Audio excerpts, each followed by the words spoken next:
Welcome to episode. I don't know what it is. I gotta check some things. I'm a bit mixed up here, Okay. but it's an episode of the Pittsburgh Nerd Podcast. I'm Sean. And I'm Ian, and this is the only podcast that says. I've got a bad feeling about this. Nice. Yeah, got the classic, a little Star Wars. Yeah. How are you, sir? Good, you? Oh, not bad. A little sickly the past couple of days. Sickly. Sickly, Huh? tummy, nothing. Tummy. Yeah, a little tummy issue. Maria. Little what they would call the mud butt. Oh, wow. I believe is the proper term for it, according to Dave Chappelle. Yeah. Uh, yeah, but today I'm feeling better. Good. Did you take work off work? I did, yeah, because it was like one of those things where I was like I just would have been useless at work. Like I was drained, and I was painting the toilet, so to speak. Wow. Yeah, so I mean, it was just like one of those things where I was like, I lack energy, and always getting up to go to the bathroom. I just would have been useless at work. Yeah. Even like working from home, I'm useless. So I felt better taking 2 days off. Yeah. And chilling at home, and then Hey. running to the restroom at my leisure, so to speak. Yeah. But yeah, so that was But in that time, I mean, I did watch the NFL draft, the first 2 days of the NFL draft. Yeah, let's talk about that. All right, Sorry, so kids. yeah, we'll start. It's a good place to start. Yeah, so looking at it from the Steelers' perspective, and it's like this interesting thing of like I'm watching like everybody, and you're looking at like you look at Cincinnati, and it's like, well, what do they really need? Well, they really need offensive linemen. Like their biggest problem is offensive line. Yeah. What didn't they draft? Offensive line. Okay. Like, like they went and they picked up in the first round, they picked up a high end receiver because they're going to lose either T. Higgins or the other guy. Yeah. And so Jamar Chase. So they got to replace one of those two guys. So they're thinking towards the future. You're looking at Baltimore. Baltimore's always solid. Like, the Browns are doing clown things. Like, it was like interesting. And then I'm watching the Steelers. Yeah. And it was almost like a masterclass of like, this is who we're taking. We're just going to, like, they were able to actually sit back, be patient, and get the guys that they want and need. Okay. And it was very interesting to watch that aspect of it as compared to kind of like everybody else. Okay. And I mean, you look at who they got. First round, they go with Troy Fautama, Okay. who's a tackle from Washington. Yeah. Fills a need, and you look at the guy. And you look at his tape, and I mean, he's not perfect, but like what he has is athleticism. He has long arms. He's a guy who can get to that second and third level Right. on plays, and you feel like, okay, wow, like here's a guy who fits what the Steelers do. Yeah. Day 2 in the second round, they go and they get Zach Frazier, a center from West Virginia. Right. Now, unlike some people who listen to this podcast, I'm not going to hold it against them when they went to West Virginia. Okay? Okay. But you look at his tape, and you see a guy who he's strong, he's athletic, he's very Marquise Pouncey like. You know what I mean? Like, you got a bit of an attitude. He's a former amateur wrestler. He did amateur wrestling in high school. Who's this? Zach Frazier. Okay. He lost twice in his high school career. Okay. State champion of West Virginia, Okay. stuff like that. And so again, like I'm looking at this, I'm like, okay, well, it definitely fills a need because we needed a center, Yeah. Desperately. And he looks like he fits the mold of what you'd want as a modern center. Yeah. Plus, he's got a bit of an attitude. Yeah. Even better. And in the third round, they get Roman Wilson, a wide receiver from Michigan. Oh yeah. And I look at him, and having watched Michigan this past year, like he's like a Heinz Ward type. Like Michigan had a game where they ran the ball 30 plus times. Mm. And he was like, I loved it because I got the block. Mm. Like it was just I'm beating people up. Like he engages in contact. He's a guy who will go and make a tough catch. He's a tight route runner. Right. But he's also like quick, but not super quick. Mm. But also just that aspect of, and one of the knocks on Deontay Johnson was not interested in blocking. Right. Not interested in if the play wasn't coming to him, he wasn't totally focused. Well, this guy has probably those route running skills that Deontay has, probably better hands than Deontay has, and he's willing to put his nose in there and block. Okay. So this is a huge upgrade. Yeah. And then they go and they get Peyton Wilson, a linebacker from North Carolina State. Mm. Fastest linebacker on the board. Okay. The negatives are he doesn't have an ACL. Like he's had like 3 ACL surgeries, and in one of them they just removed the ACL. Okay. So he has an injury history, but when he plays, and in the past 2 seasons he hasn't had injury problems. This was earlier in his career. Mm. But when he plays, he's a fucking stud. Yeah. And he's as fast as Ryan Shazier. Okay. Fast as Devin Bush before his injury. Yeah. You know what I mean? Like, so here's a guy that, like, not only do you have, like, he's an inside backer, but he has played outside, so just listed him as a linebacker. But you can put him inside with Queen, and now again you've got a formidable inside linebacker duo. Yeah. For years to come. Yeah. You know what I mean? Like it's like those 4 picks, I absolutely love. Like all 4 of those picks, I gave an A+ to because it fits need, and they're guys that you look at and you say, those are Pittsburgh Steelers. Okay. You know what I mean? Yeah. Now in the next 4 or next 3, I mean, they draft Mason McCormick, a guard from South Dakota State. Okay. Now looking at his tape, he looks very good, but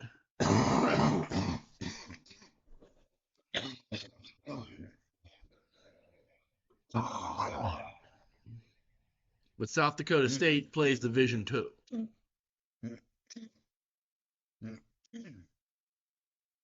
You good? Yep. Okay. So it's tough to judge based upon level of competition.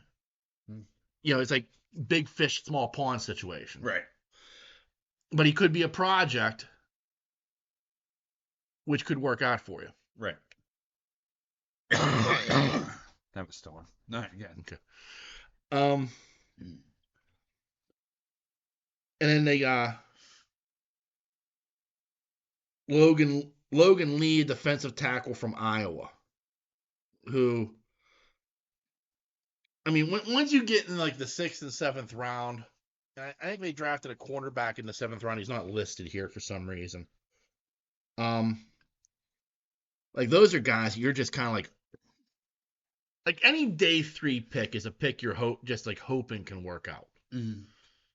Like day 1 and day 2, those are guys that you're like, okay, you have to work out. That center's gonna start. Yeah, I mean, like last year, Mike Tomlin played that game with Broderick Thomas. Uh-huh. Like, we're not gonna put him out there. We're not gonna put him out there until we need to. And then when you finally did put him out there, all of a sudden the offensive line playing improved. Right. Like, these guys don't have to earn. They don't have dues to pay. They need to pay their dues on the field. Right. Like you can't sit. You don't have a center outside of Frazier. Right. Like, you honestly don't. You have to start Frazier. He is starting day one. Yeah. You need to, like, if you put the guy we drafted, Troy in the first round there, like, you just bookend those tackles and you let them go. Right. And you let them do what, those are your tackles for the next 10 years, Yeah. God willing. Right.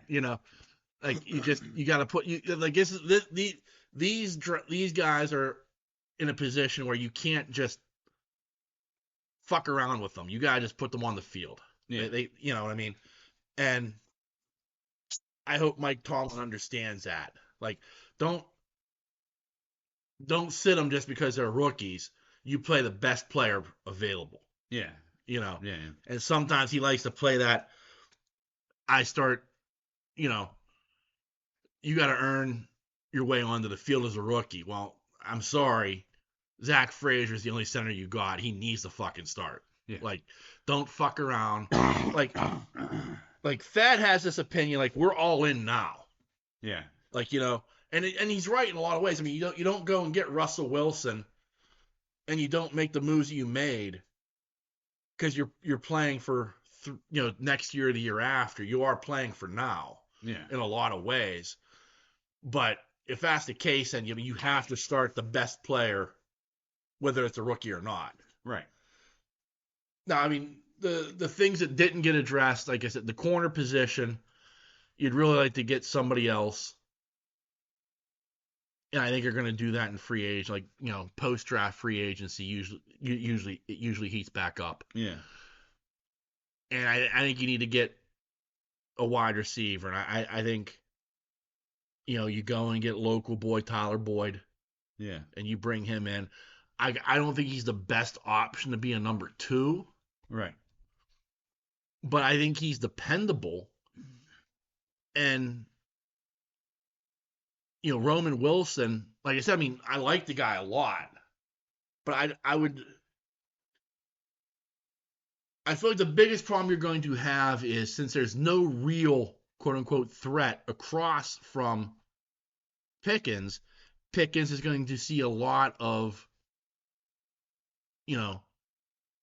man-to-man safety over the top to prevent him from making the big play. Right. Like, we're going to let anybody else beat us except for George Pickens. And somebody's going to have to step up to be that guy. Right. And right now, that guy really isn't in the room. Okay. Like, even if you do go get Tyler Boyd's not going to, he's not that big of a threat that you're going to be like, oh man, we got to cover Pickens one-on-one. You know what I mean? Yeah. Like, you need that threat on the other side from Pickens for Pickens to be able to do the things that he does. Right. So, like, you hope Roman Wilson becomes that guy. Like, Calvin Austin III will never be that guy. Calvin Austin III at best is at your third receiver. Yeah. Like, he's a souped up Ferrari that you can't run out there every play. Yeah. Well, we'll see what Russell Wilson does with it. Right, but the problem he's your third guy. Yeah, I know. Like, I would never want to have Calvin Austin be the man. No, I know. You know what I mean? Like, he's great in situations, and he can certainly, like, if he gets the ball, he's an absolute danger to take it. Yeah. But at the same time, I just don't trust him enough to be that guy. Yeah. And like I said, the other is corner. And, I don't know what you do there. I'd have to see who's available in free agency. But it's just a situation where, like, you got the guy you got for Deontay Jackson, I think is his name. No. You got him from Carolina to play, but like, is he good enough?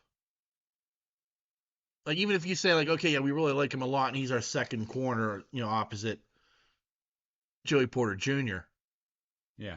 Like, who's your slot? Like, who's that dime and nickel guy? And they really don't have that guy.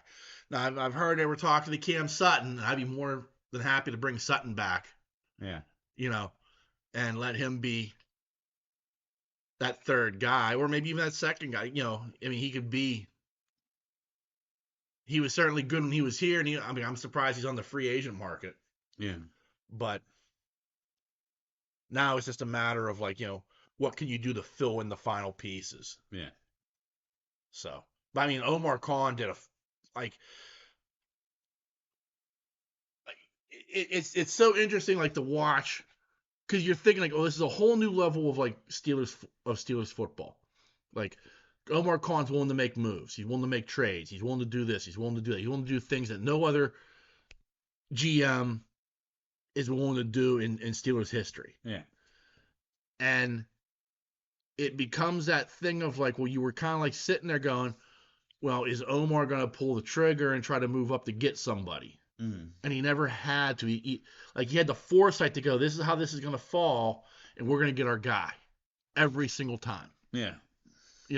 And when you can do that, I like that a lot. Yeah. Like, sometimes, yes, you do need to move up. Sometimes, yes, you do need to move back. But he was just, it's just like that self-control to not have to do that. Like, I like that. Like, I that was my concern. Like, it was great last year. Yeah, you moved up and you got Broderick Thomas, and you did this and you did that and you made this move and that move and you did all these things. And that was great. But do you have the self-control to not? And he showed that this year. Like, no, I don't have to. Yeah. I'm gonna read the board as it. I'm gonna, I'm gonna read the green as it is and play it as it lies. Yeah. Yeah. And I like that a lot. That's cool. Yeah. It looks pretty good from what you said. Yeah. We'll see. That we will. Yeah. That we will. So I was also glad they didn't trade for Brandon Ayuk. Okay. Like, Thad was calling for it. Like, Thad's like, oh, they need to trade for Ayuk. And I'm like, no, because like, you're gonna get him this year, and then you have to pay him. Yeah. And the way veteran receivers are being paid now, like, Amon-Ra St. Brown just got paid by the Lions. Like $50 million guaranteed. Yeah. That's tough. Like I'm not all like, I hate how some position like wide receivers now is becoming too expensive. You're right. You know what I mean? And like, everybody has the same salary cap, and everybody's made money, so that's not the problem. But the problem is, how do you spend that cap? Yeah. And like, so if you're gonna spend $50 million on a wide receiver and $40 million on a quarterback, right? Like, how do you afford anything else? Yeah, I know. Like, that's what San Francisco's finding out. Like, they've had the luxury. Like, at some point, they're going to have to play Brock Purdy. Right. Like, right now, he is making, like, as much as, like, an accountant does right now. Like, I mean, he's literally making peanuts still. Right. He's on a rookie contract as, the last pick in the draft. Right. And the NFLPA guidelines, like, the way the it's set up, like, you can't renegotiate with him until his contract is up. But at some point, he's going to go from making like $300,000 a year to making, $30 to $40 million a year. Right. Like, he is going to see a massive jump in how much he makes. at Yeah. some point very soon. But like in the case of the Steelers, like, you know, you're paying Micah, you're paying TJ Watt, you're paying Cam, you're paying Queen, you're paying guys because you had a like your starting quarterback was on a rookie contract. Yeah. And like now, like, I mean, the question with Justin Fields, like, do you pick up his 5th-year option and pay him $25 million next year? Right. Well, the Steelers really can't afford that. They've kind of priced themselves out of being able to pay a quarterback that much. Right. Like, so I mean, they're it becomes that thing of like, first off, I've been a proponent of, I heard somebody say, I want to say it was Pat McAfee, but I could be wrong. Quarterbacks should be in their own bracket. Like, quarterbacks should have their own cap, completely separate from everybody else. Right. Because what quarterbacks get paid is ridiculous. Right. Like, it honestly, it's like when you have like that guy who comes up like Dak Prescott, and it's like, well, he's got to be making $50 million a year. Why? He's not that good. Right. But he's going to. Yeah. Somebody's going to pay him that. Yeah. You know, Kirk Cousins. Like, Yeah. you know, like it's like, what? Why does, like, when your contract is up, you automatically have to become like the next guy Right. to make like, you know, I should be able to look at a quarterback and go, you know what? I mean, we like you. We think you can help us. We like how you're on the offense, but you're $20 million. Yeah. You know what I mean? Like, you're a $10 million guy. Let's face facts. Right. You know, but no, that's not how it works. It's automatically, okay, so-and-so is up for his renegotiation, so this means he has to make X amount of money. I was like, no. There are guys who get paid in this league at the quarterback position that, like, I'm like, he did not deserve that money. No. You know. Well, neither did what's his name? Russell Wilson. Well, but like, okay, with Russell Wilson, like, I'll agree with you to a certain extent. Like, the thing you end up having to ask yourself in Denver is, was Russell Wilson the problem or was Denver the problem? Right. Like, if you look at what Russell Wilson was doing before they benched him, Yeah. like, he would have had like probably 30 touchdowns to 12 interceptions. That's not a bad year. Yeah. You know, he probably would have thrown for around 4,000 yards. Like, if you give me that in Pittsburgh, I'm obviously dancing an Irish jig. Yeah. You know what I mean? Like, he is good. Like, he shouldn't be the highest paid quarterback in the NFL, but he should be near the top. Okay. You know what I mean? Like, he was that good at a time. Right. You know, but like, here's a prime example: Cincinnati. Okay. Cincinnati had to pay Joe Burrow, had to, and rightfully so. In my mind, Joe Burrow is the second best quarterback in the NFL right now. Like, there's not Joe Burrow is that good, and Cincinnati is so fucking lucky to have him. Right. Like, I would kill to have Joe Burrow. Yeah. You know, but then they have T. Higgins and they've got Jamar Chase. Right. And now the wide receiver market is exploding, and you know, how can you afford to keep both of those guys? Well, you can't. Right. You know, you can only keep one of them because you had to pay Joe Burrow so much money. Right. You know, so it's that thing, like, the cap works. I'm not being anti-cap, but what the problem becomes, the markets become so imbalanced between positions that you can never have a great team. Right. Like I watched on the first night, I watched Bill Belichick. Bill Belichick was on the Pat McAfee show. Uh-huh. He was doing the draft with Pat McAfee and his crew. And Bill Belichick made a great statement. He's like, you know, we talk about the 1983 draft and all the great quarterbacks that were taken that year. And you're right, but he's like, it's not about individuals. It's about team building. And he's like, and when you talk about team building, you have to talk about a draft that took place 50 years ago. The Steelers drafted in 1974. They drafted 4 Hall of Famers and picked up another one in free agency.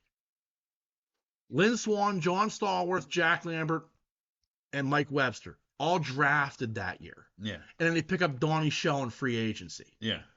Unsigned free agent they bring in, and he becomes their starting safety. He's like, what happens immediately after that? 4 Super Bowls in 6 years. Yeah. One of the greatest dynasties ever. Right.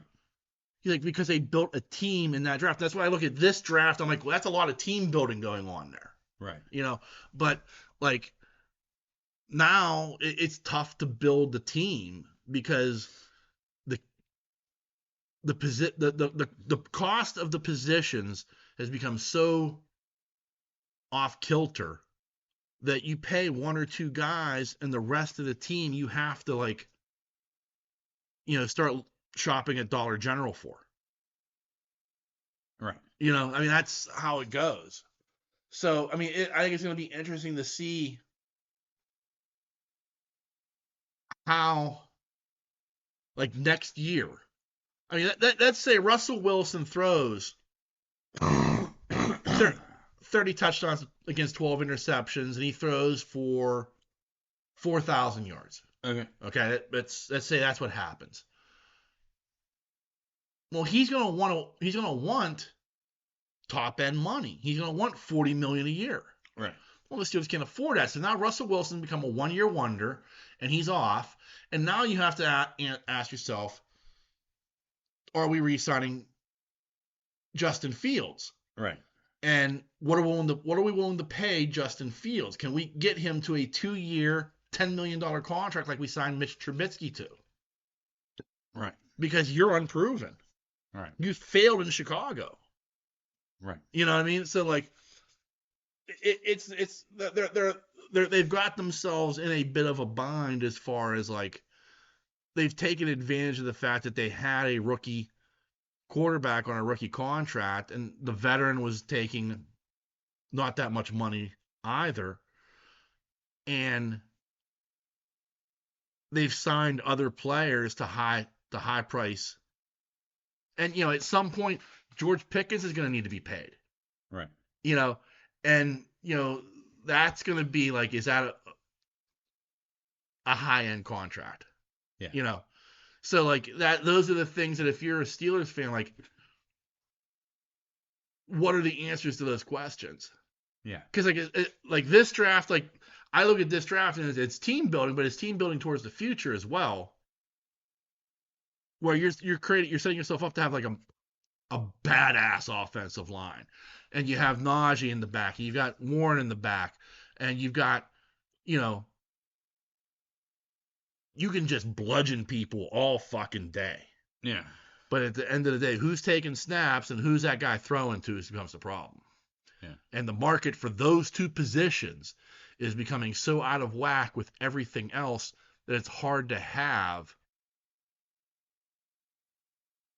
balance across the entire team. Yeah. What are you willing to sacrifice? Right. Most teams are sacrificing defense, thinking offense will win you games. Yeah, that's not true. Right. Completely. Right. I mean, but that's the philosophy, is I'll much rather go cheap on my defense, and I'm going to build up my offense and spend all my money there. Right. You know, the Steelers have been they're the highest paid defense in the NFL going into last season. Really? Yeah.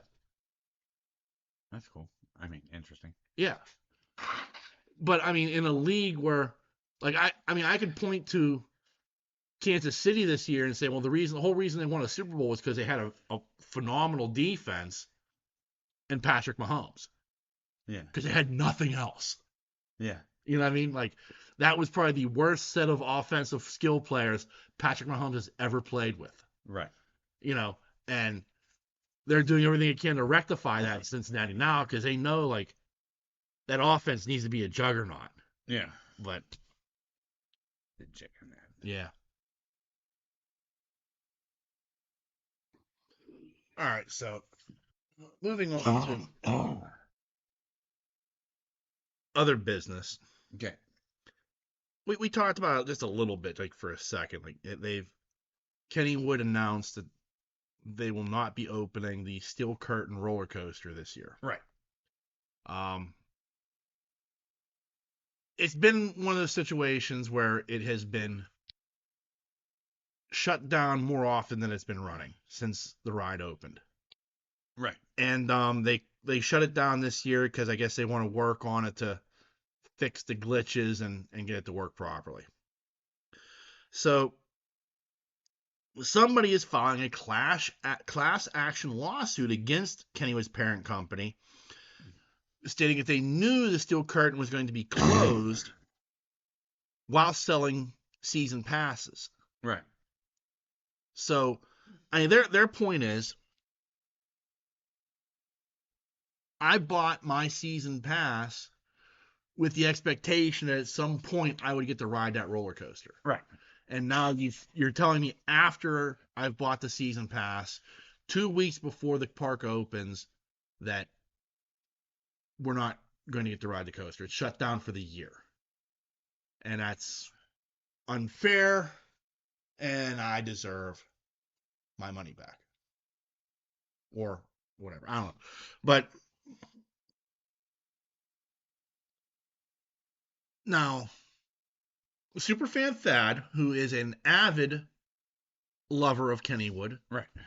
and a lover of the amusement park genre as a whole, when asked, said, "Fuck no, I'm not joining a class action lawsuit. It's perfectly understandable to me if they would shut down the roller coaster." Okay. Reasoning. His reasoning was essentially, this happens all the time. Yeah.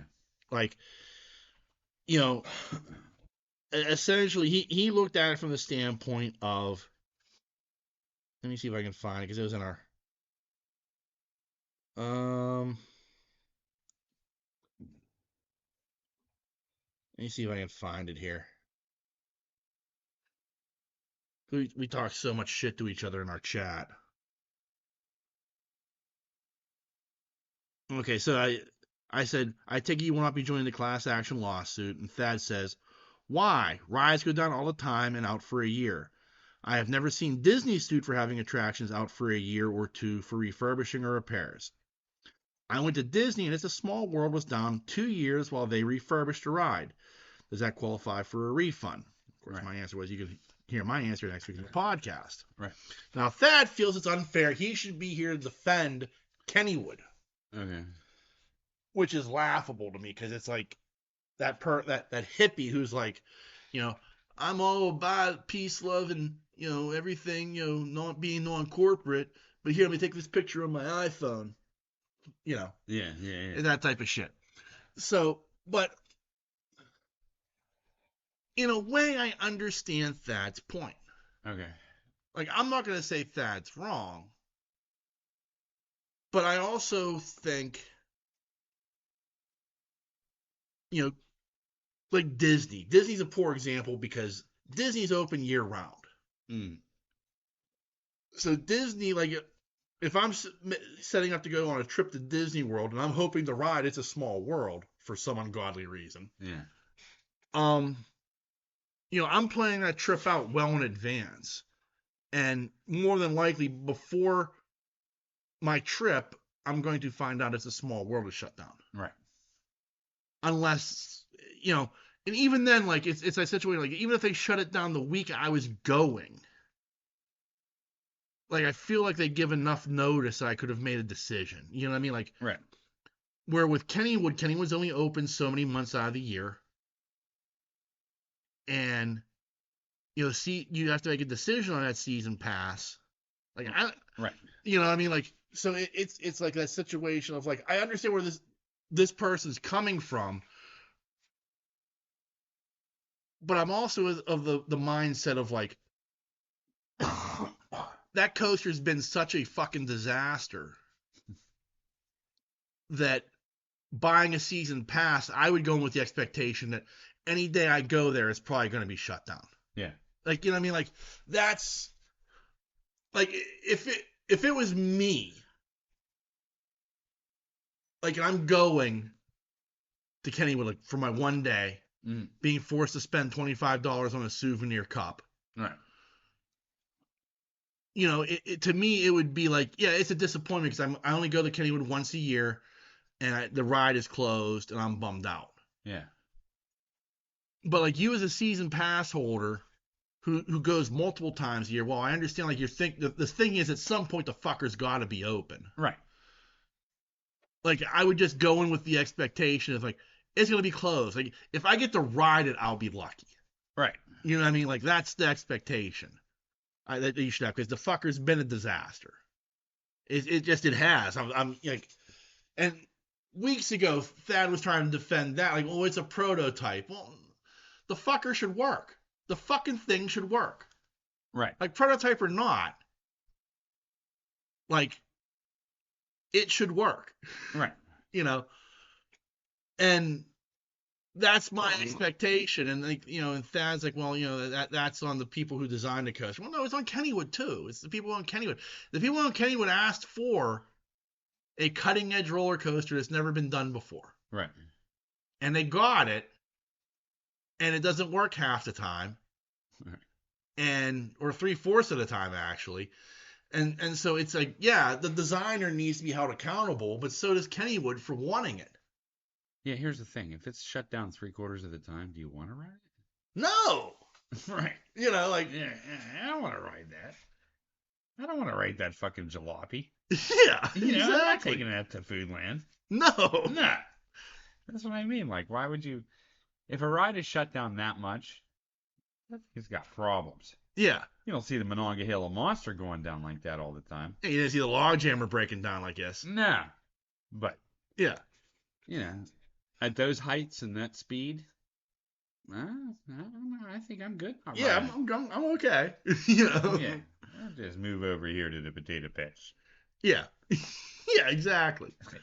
I'll stick to the bumper car. Yeah. Put me on the whip. That's a fucking fun ride. Yeah. Riding the turtles this year. It's open again. Yeah. But yeah, I mean, like... I mean, what I'm saying is, like, you know, if the turtle malfunctions, you're just going around in a circle. You know what I mean? Like, for the whip. Yeah. You're just gonna go down the track and loop. Yeah. You know? Fucking Phantom breaks down while you're on it. That's fucking Final Destination shit. Yeah. You know what I mean? Like, yeah. I don't want to experience that. No. You know, no one does. Like, I remember there was a year, I wasn't there, but the brakes on the laser loop went out. And it just kept going. And going. And, like, it went around, they said, like, 30 times. Like, you reach a point where you're like after like 5. Right. And for those on the laser loop was just a very simple coaster. It launched you forward. You went around the loop. You went up a hill. Right. You came back downhill, went back around the loop, and went up another hill. And you came back into the station. You were done. That was it. 10-second ride. You know? Right. Yeah. Beloved for some reason, but it was a 10-second fucking ride. Yeah. And like after like the 3rd or 4th time, like I would become concerned. Yeah. Like, you know what I mean? Like, there's definitely a problem here. And like when you get to like 30, like I'm thinking like, okay, I'm going to die. Like, you know, stop this thing. At some point I'm going to die. Yeah. You know. So, but like I get shit breaks down. I get sometimes you have to shut a ride down because of, you know,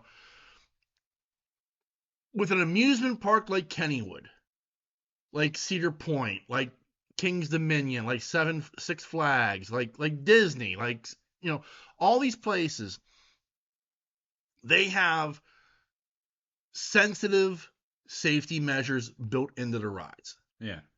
For the most part. I'm sure the Jackrabbit does not. Like, you know, yeah, that fucking rickety thing. Yeah.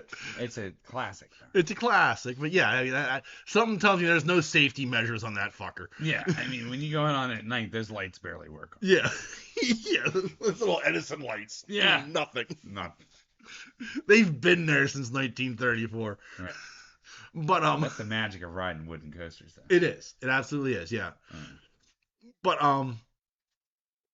But like these new coasters, like the Phantom's Revenge and this, and they have safety measures built into it that are so sensitive that, like, one little thing, like a bird shits on the track and it's shut down.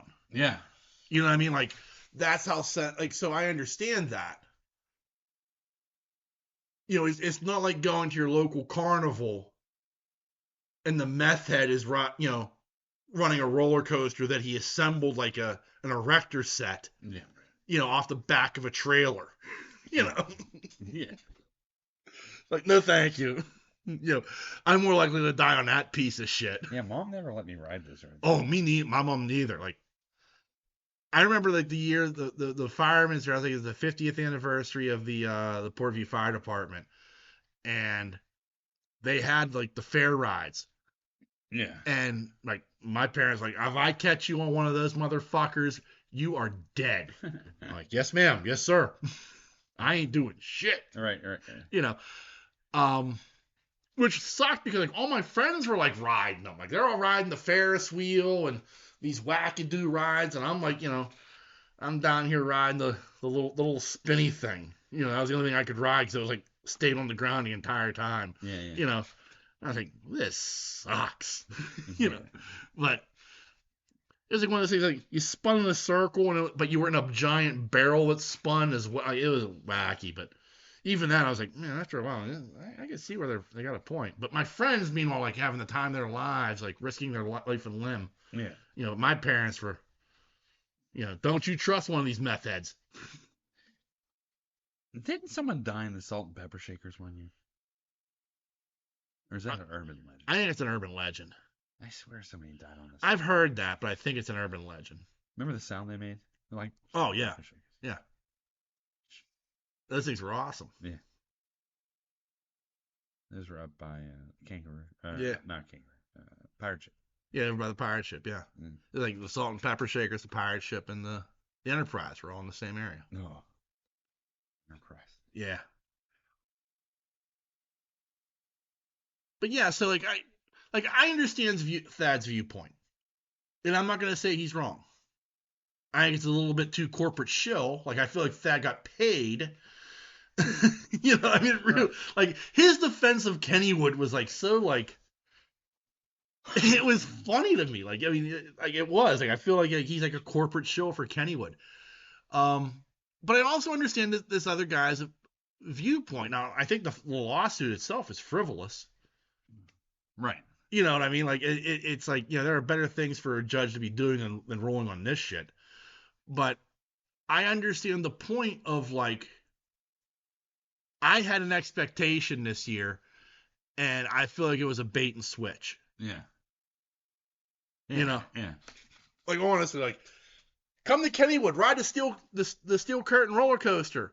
I've bought my season pass. I can't wait to ride the Steel Curtain roller coaster. Oh, by the way, the Steel Curtain roller coaster will not be running this year for safety reasons.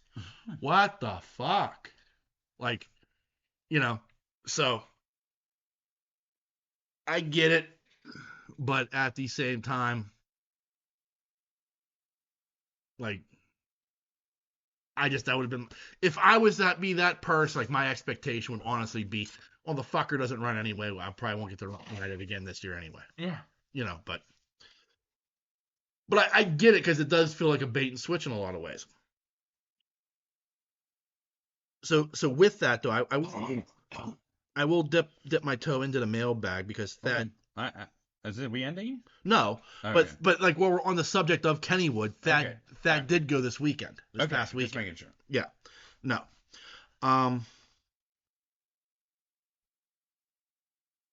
It's time for the annual Kennywood review. The park has not looked better. Like, again, you want to talk about corporate shill. Like, again, this review feels like something that was like bought and paid for by Kennywood Inc. Right. The park was painted and there was no trash in the park. The rides were running and the kids were screaming. I did go by myself since I am single now. I was able to ride a few rides and ate my favorite foods. I had some awesome French fries and gravy. I was able to wash that down with a nice free lemonade with my season pass drink cup. Yeah, well, aren't you special? Lemonade and gravy fries. Oh yeah, that's that. I mean, Right. that sounds like a witch's brew of like. Oh, it gets worse because later on, he had some hot sausage with like peppers and onions.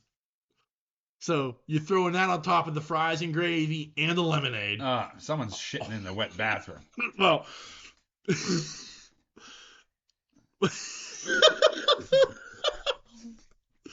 later on, I took my first shit of the season in a nice clean bathroom. Wow. So, so there you go. Yeah.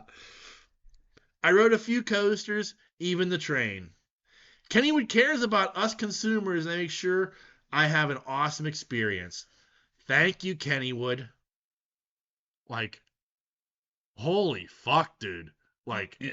could you get Kenny Kangaroo's dick any further in your mouth? Wow. You know? Did you put your head in the pouch? Yeah, Yes. I mean, holy shit. Yeah. Oh. Huh. That is pretty ripe. I mean, come on, man. Yeah. I get it. It's like your safe place, but I mean, dude, like I know. Oh. Wow. Yeah. No? At least he had a good time. At least he had a good time and took a poo. Right. You know. I'd like to go back to Kennywood this year. I have no desire. Like, I mean, I'm just at that point in my life where, like, I don't like crowds at all.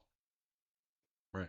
Like, I was watching the draft. I'm watching the NFL draft, and, you know, Pittsburgh is applying to get the draft to come to Pittsburgh because they do it in cities now. They don't. It's not just in New York at Radio City Music Hall like it was for years. Right.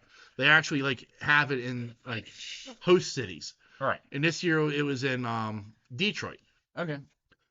And like, you know, the Steelers are applying. They wanted to bring the draft to Pittsburgh, and I can understand why. I mean,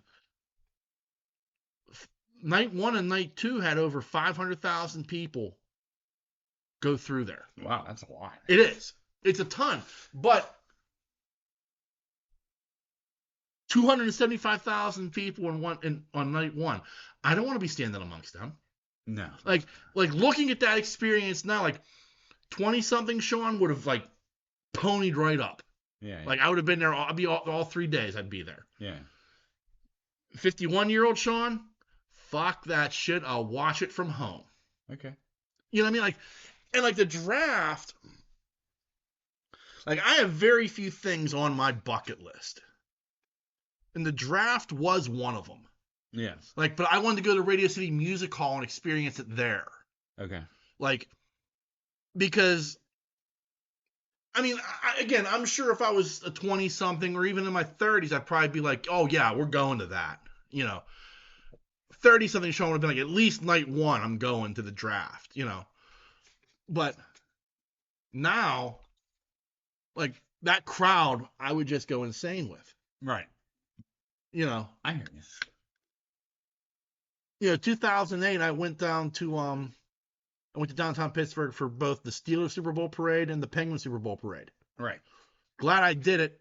Never do it again. And I think that was at the time, like I was kind of like, man, I do not like crowds. Yeah.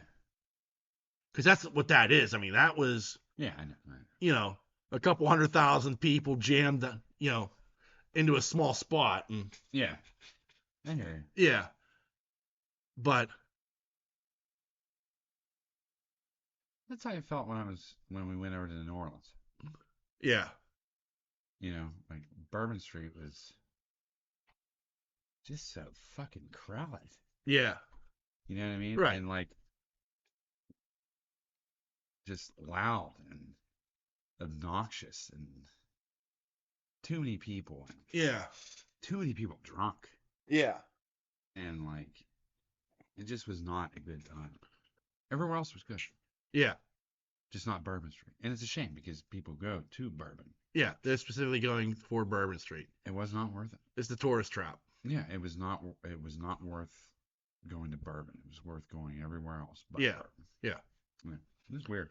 But like with like an amusement park, especially like Kennywood, like you're there, middle of July, the sun beating down on you. Where, Kennywood? Yeah. Yeah. There's little to no shade. You know. I think what's worse is, well, I think Cedar Point's worse. But It is. No, I will not deny that. It is. I mean, that is just like a fucking parking lot with rides. Yeah. There's zero shade. it's just concrete. Like there are at least shady places in Kennywood. The problem becomes they are usually jam packed with people because it's so fucking hot. Yeah. You know, that's the problem with like a place like that. Like it's so hot. There's Idlewild the same way. Yeah. You would think with Idlewild, with all them trees, Yeah. it would be cooler. It's not. No. I don't know why Kennywood is a little bit cooler than Idlewild. Because even there's the temperature change of going into the mountains there. Yeah. But it's not. It's hot as fuck. Yeah. And like I mean, it's jam packed with people. Yeah. Like there's nowhere you can go to get away from people. Yeah. That's the problem. Right. You know, and like after like a couple hours there, I would just be like, oh, fuck this. Like, you know, Yeah. it is too hot. It's too smelly. Yeah. You know, the algae in the pond is ripe. Oh. You know, like this is just all bad voodoo. The sewage. Yeah. You know, so no, like I enjoy roller coasters. You know, so I mean, it has nothing to do with my weight and everything to do with like I'm just at a point where like I'm agitated with people. Yeah. You know, so I get it. yeah. I get it. Yeah. So I watched I started watching Fallout. Okay. I'm watching it. It's pretty good. It's very good. Yeah, not just very good, but it's real good. Yeah. Music's good. Acting's good. Yeah. Design of it's really good. Right. The little Easter eggs are good. Yeah. Yeah. Yeah, if you're somebody who's played Fallout, there's definitely some nice little Easter eggs here and there. Yeah. Like I'm not a Fallout fanatic. I played it years ago, the Fallout 3. But like there's enough where I'm like, oh okay, that's a cute little Easter. But like overall, like I've really enjoyed the show. Yeah. Like it's really really well done. Right. And it's that odd thing of like it has like that 50s feel. Oh yeah. But yet like that odd 50s futuristic feel as well. It's very good. Yeah, it's very well done. I love the cowboy. Oh yeah, the goal. Yeah. Yeah, Love him. now Walton Goggins. I mean, the second you see him on anything, you're like, okay, I'm gonna get something good. Yeah. He's just that good. Yeah, and the music placement is very good. Yeah. Yeah, it's just really good. I'm pretty impressed. So am I. I mean, for a video game series, Yeah. this is really good. Yeah. Yeah. I agree. Yeah. Yeah, I absolutely agree because it is extraordinarily well done and it's telling an interesting story and it's not trying to recreate a storyline from the game. And it's bloody. Yeah, It's which gory. the game is. Yeah. You know. But they Yeah. didn't hold back as well. No, they did not. Yeah, I like it. Yeah, so do I. Yeah, I've really enjoyed it. Yeah. And I'm looking forward to the ending. I'm on episode 8 out of 9. So. So it's been good. I'm not that far. Yeah, I started watching it Thursday. I watched more Friday. I watched some more today. Mm. I'll finish it. So you like the progression? Yeah, I've really enjoyed how like the stories have intersected and where it's gone, and yeah, I've okay. It's been very good. Yeah, it's really good. I also watched on on HBO or just Max now. Um, oh my God, what's the name? I can't think of the name of it now. Crisis on Infinite Earth, Part 1. Okay. Okay, it's a cartoon. It's really meant to kind of sew up everything that they've done from the animated stuff up till now, because going forward, everything's supposed to tie in with the James Gunn DCU. Okay. So this is what this animated series is kind of meant to do, is tie everything up, which in the 80s, DC Comics had a problem. They had all these different characters that they had bought over the years in their own different universes, and they couldn't do crossovers, and they wanted to just combine everything. So they created this series, this limited run, which was like the first like major crossover event, called Crisis on Infinite Earth by Marv Wolfman and George Perez. And it is considered like it's a touchstone of DC stuff. Like, if you haven't read that, like, you're not a DC fan. Okay. You know what I mean? Like, yeah. It's like one of those things that, like, you just have to have read at some point. Right. And what his job was at the end was to combine everything into one Earth. Okay. Yeah. And it does it magnificently. Okay. So this first part was very interesting. Like, I enjoyed it, and it has the great Matt Bomer as the voice of Barry Allen. Oh, really? That's the cool. Flash. Yeah. And he's the main character. Oh, okay. So I enjoyed it from that standpoint. But it's really good, and I would highly. It doesn't exactly follow the comic book, but it follows the comic book enough. It's not like a complete and total retelling, but it is in a way. I enjoyed the shit out of it. I can't wait to watch part 2 and part 3. And I would highly recommend it. Cool. Yeah. Yeah, thanks. Yeah. Anything else? No, that's it. That's what I've watched. Okay.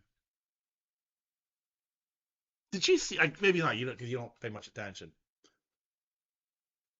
Wednesday night. I know you don't watch wrestling, but Tony Khan, who is the CEO of AEW, and his dad Shad Khan owns the Jacksonville Jaguars. Okay. So Wednesday night on AEW Dynamite, Tony Khan is attacked, and he's given a pile driver in the ring. Okay. Now, that's great. Like, okay, whatever. That's a storyline for wrestling. The next day, he's on TV because he's part of like Jacksonville's, like, he's an executive vice president of like the statistics or scouting. I don't know what. Okay. But he's involved with the Jaguars. He's on TV wearing a neck brace. Okay. Like a la Andy Kaufman in the 80s. Yeah. Like wearing a neck brace. Like, and it was like, bravo, Tony Khan, bravo. And then and they talk about it. Like on NFL Network, like Rich Eisen's like, yeah, Tony Khan was given a pile driver in wrestling on AEW, and here he is with the neck brace.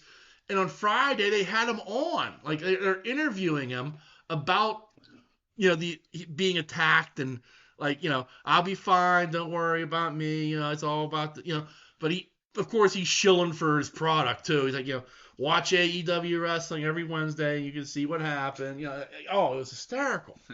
Oh, the best. I saw a thing on Facebook. Oh, what did it say? It was a Chuck Norris thing. Yeah. And I love Chuck Norris quotes. Yeah. Oh. I mean, they're just the best. Yeah. But this one said, Chuck Norris drinks his water from Camp Lejeune.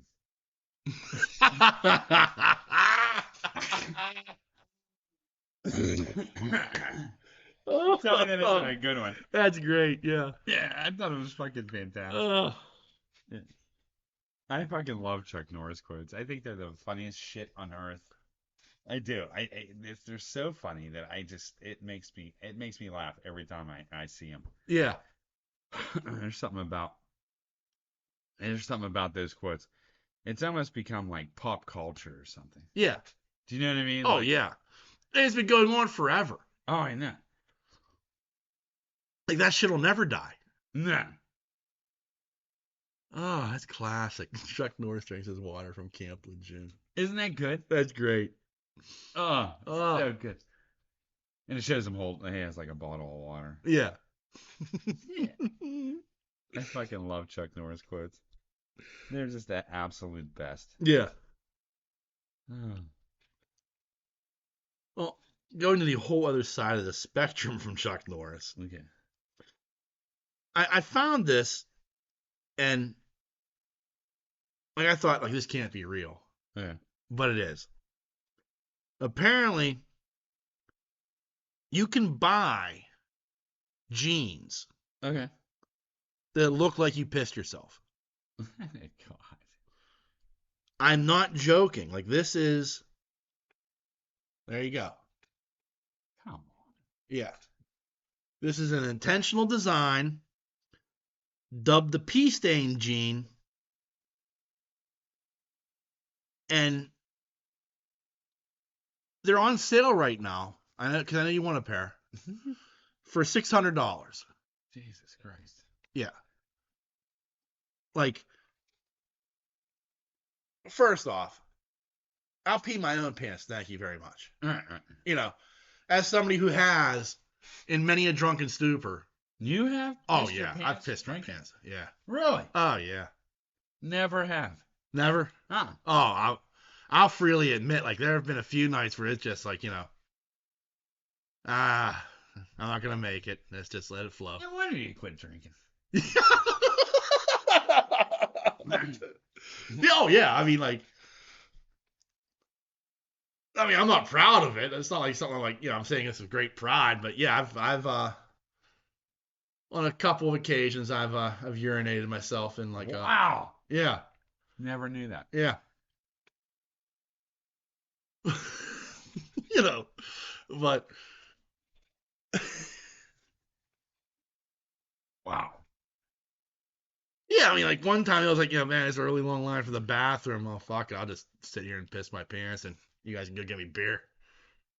Get the fuck out of here. Yeah. Yeah. At like Metropole. No, it was never, no. Because you never drank enough to like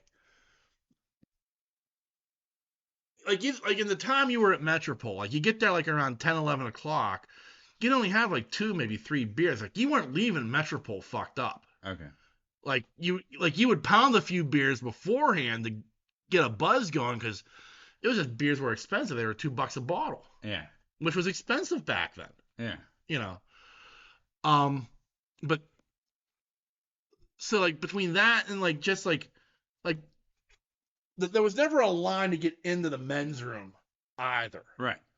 And plus, you wanted to go to the men's room because you had the guy in there who was working, I don't know, I want to call him a custodian, but like, and he had his big board. You want to go in there and check out who he got his picture taken with in the pisser. Yeah. Because it was like, hey, that's Jerome Bettis. When was Jerome Bettis here? When did I miss him? It was shit like that, Yeah, it's so weird about this that back then in those boards. Like you almost expect like the picture to have them holding their piece. Yeah, like there's Jerome Bettis, hog out. Yeah. Here's some cologne. Yeah. Here's a tissue. Yeah. Yeah. Hog out. Yeah. Polaroid. Yeah, but I mean, it was a Polaroid, And he had like a big board of like famous people who were in his bathroom. Yeah, that is the weirdest shit. It is. It's hysterical though. It is the worst job. Oh yeah. Not only you have to deal with throw up. Yeah. But you have to deal with fucking people shitting. Yeah. Shitting themselves. Yeah. You know what I mean? Oh yeah. I couldn't imagine a worse place. No, but I mean that guy did it with a smile. I mean, you would have to have PTSD from that. Hearing that many people explode on the pot. You know what I mean? Oh yeah. Like he wakes up in a sweat. Oh, what the fuck? Want some cologne, honey? Yeah. Yeah. Oh, I always made sure I tipped him though. Like, oh, that's like the guy like I felt bad for. Like he had a smile on his face. He was willing to help you out. You know, he had very few rules, which include make sure you hit the bowl, yeah. and well, I mean, That never happened. yeah, but I mean, like If you're drinking a lot, yeah, that never happened. yeah, but so I wanted to go in there, Right. like whereas there were other times like the one time at the karaoke bar I used to go to in West Elizabeth. Okay. Like I got so fucked up there, like I'm just like I can't get up. You What know, do you mean you couldn't get up? like I was just like that fucked up. Like my body was just like you're not getting up. You just sit here and reset while we relieve ourselves. You know. I mean, why are you taking a shit or something? No, I never shit myself. No, I'm not saying that. Just pissed I myself. mean, like at the bar, you couldn't get up. Yeah, I was sitting at a table. No, I thought you went to like piss and you said, I'm just gonna sit down. No, I'm sitting at a table like me and my buddies, and I'm just like I can't get up. So you just pissed yourself right there. Yeah. That's insanity. Rode home in the back of the truck. I mean, Insanity. well, I never did that. yo, I mean, when you're doing like,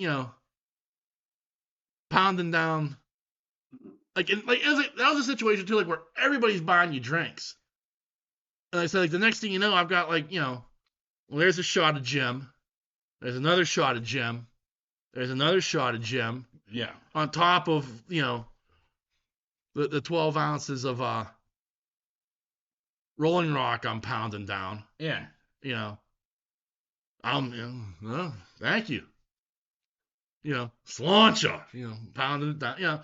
Like Ziggy Zaggy, hoi, hoi, hoi. You do whatever you did, and the next thing I know, I'm time traveling. Nice.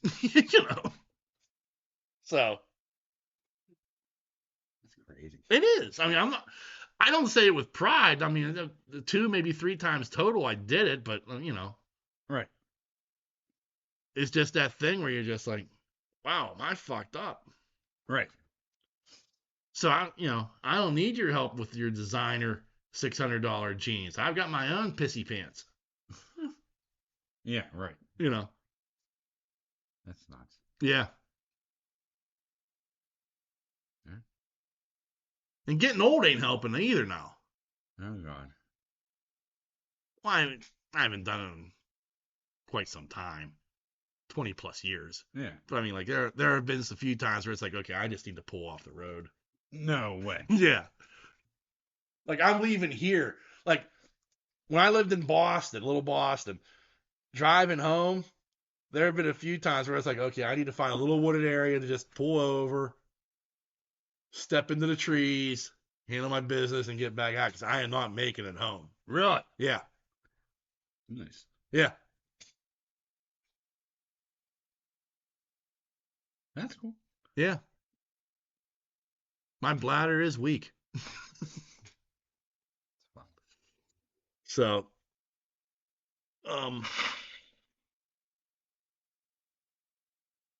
the one other, so, man, this took a turn. Yeah. Bladder shit stories. Yeah.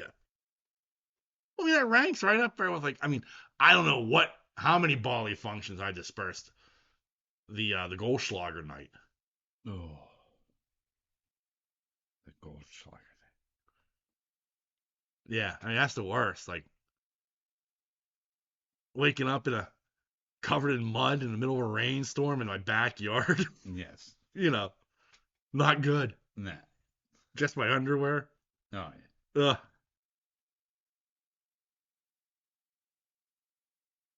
So one other, like, getting into actual nerdy stuff. Yeah. All Well, right, so something interesting that happened. Um, Eugene Roddenberry Jr., the late son of franchise creator Gene Roddenberry of Star Trek fame, they some fans found on eBay a model Starship Enterprise okay. that somebody was selling for $1,000. Now, apparently, some people did some research, and it turns out that this was the actual miniature that was used in the pilot episode and in the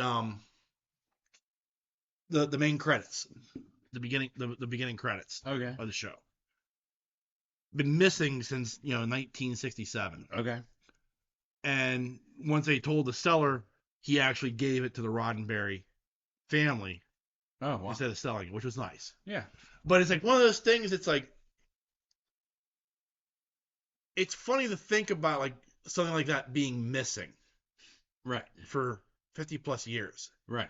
because like you think about like Lucasfilm and how much they've kept Oh, yeah. and how much they've curated it. Right. And even later on with Star Trek, a lot of what they've kept and curated. Right. Um, so to have like something like that was like missing was kind of fascinating to me. And I've seen other things like there was like one it was a model of one of the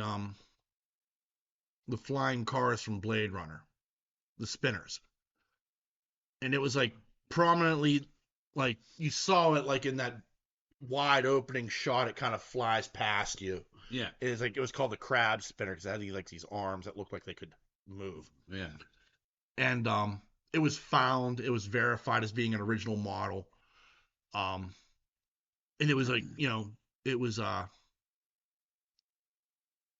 restored and it was sold at auction, Okay.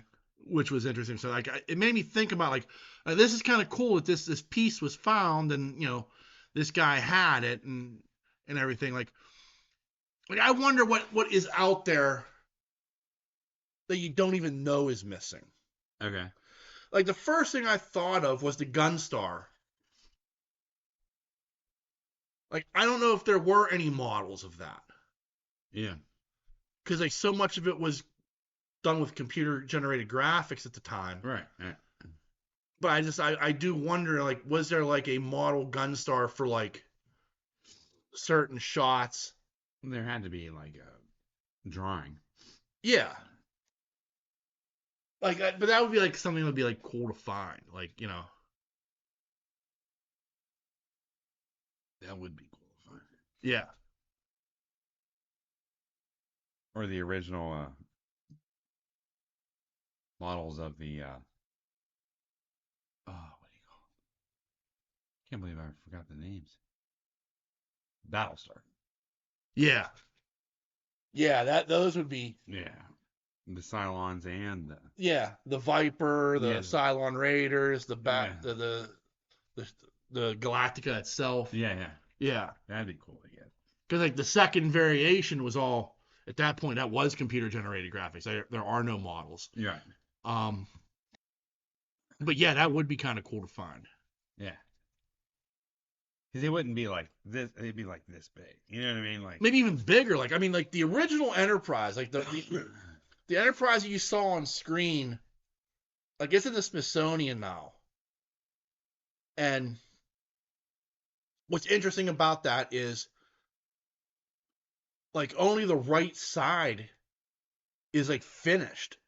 The left side was just like where all like the wiring and stuff was exposed for them to be able to manipulate.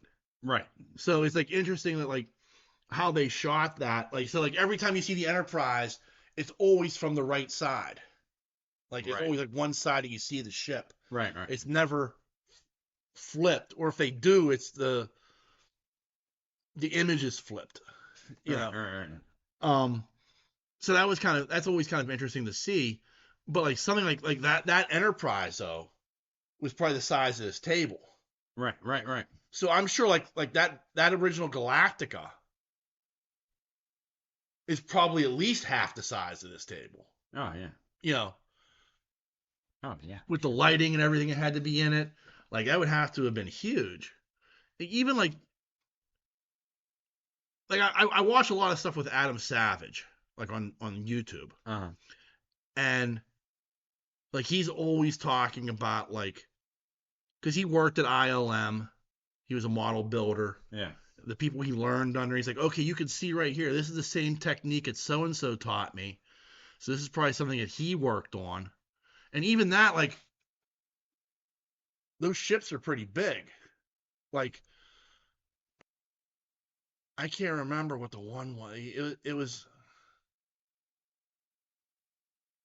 I think it was a Starfleet vehicle. But he was like looking at it, and like it was like it had been used a couple of different movies, and he was talking about, like, you could see right here, like how the painting was done and how it was patinaed and how this looks, and like this is the kind of detail that so and so would have given it working at ILM. Like it was shit like that. You're like, oh wow, like it's amazing, like the detail that goes into those things. Right. That's so minute that you probably never see it on screen, but they're giving it that level of attention anyway. Right. You know, Yeah.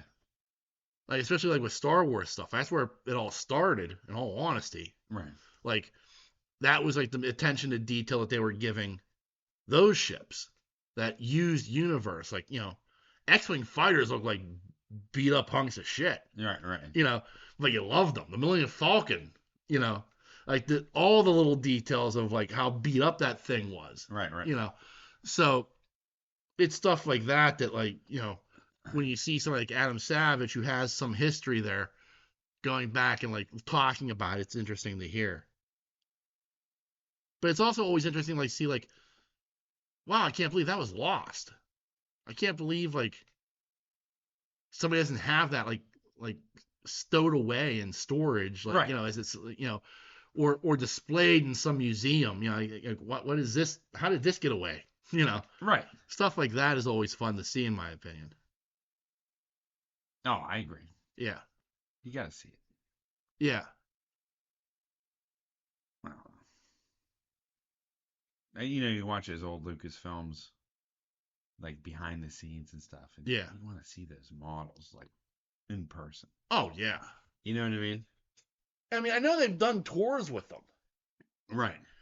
you know, but you're right. Like, I mean, it would be amazing to see that, like to be able to just kind of like, even if it's behind glass, but just be able to look as closely as possible to see like the detail Yeah. put into everything.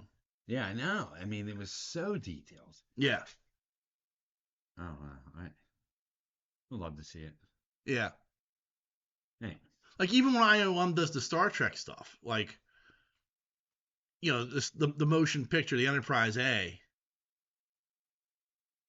like the attentions to detail that it has, Yeah. like because like the original Enterprise, it didn't have the attention to detail. It which is kind of like what I don't like about like the original series Enterprise, is it looks too smooth. Right. Like it doesn't have the hull plating and stuff like that, like that you see with the later variations. Right. Like even the Strange New Worlds Discovery, Yeah. like that Enterprise on the outside does not look like the Enterprise that you see in the original series. Right. But I prefer that Enterprise because it looks better, in my opinion, than like just the smoothness of like the saucer and the secondary hull and stuff. It just looks so smooth. It looked like it was just wrapped, like Right. like almost like an organic material, not steel. Yeah. No, I know. I get You know what I mean? Yeah, yeah.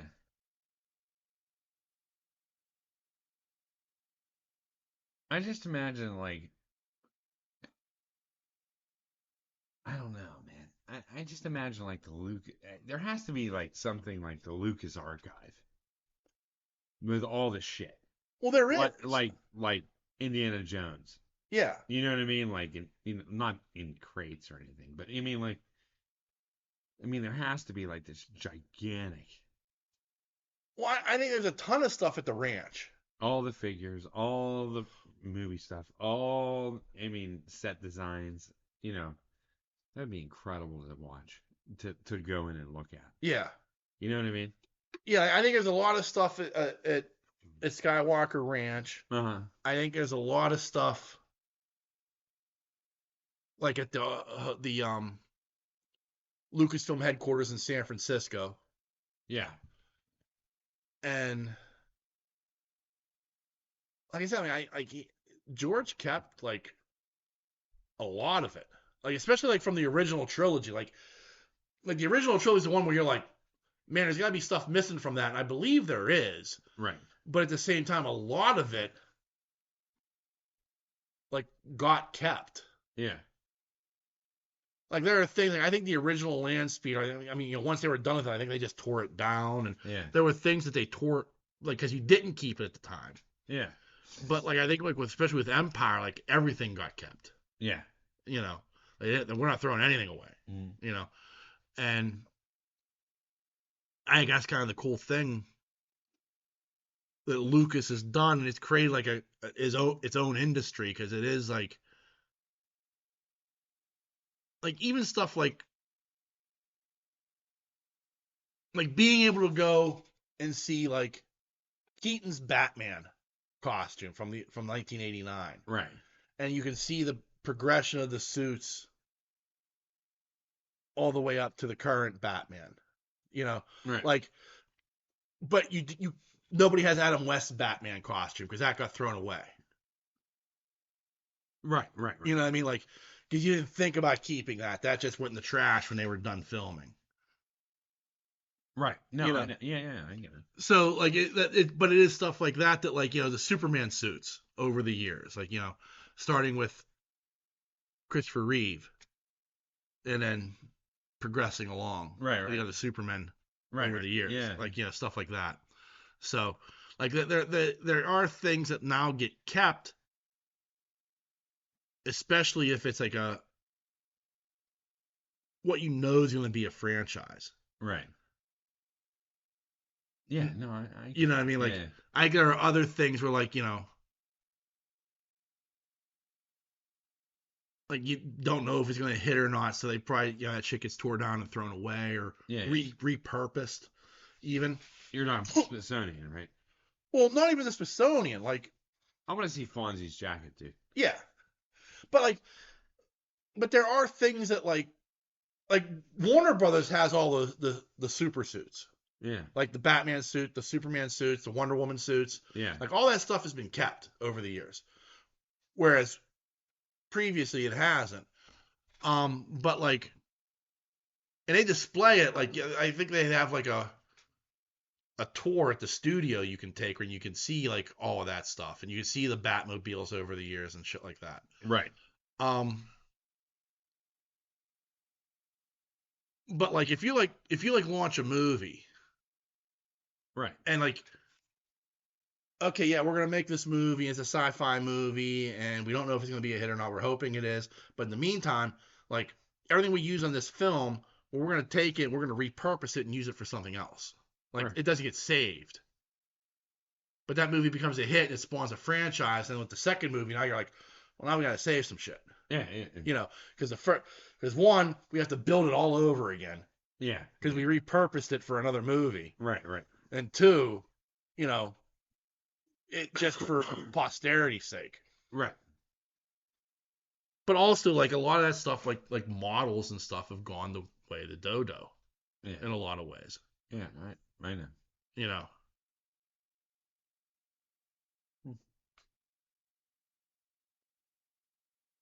All right.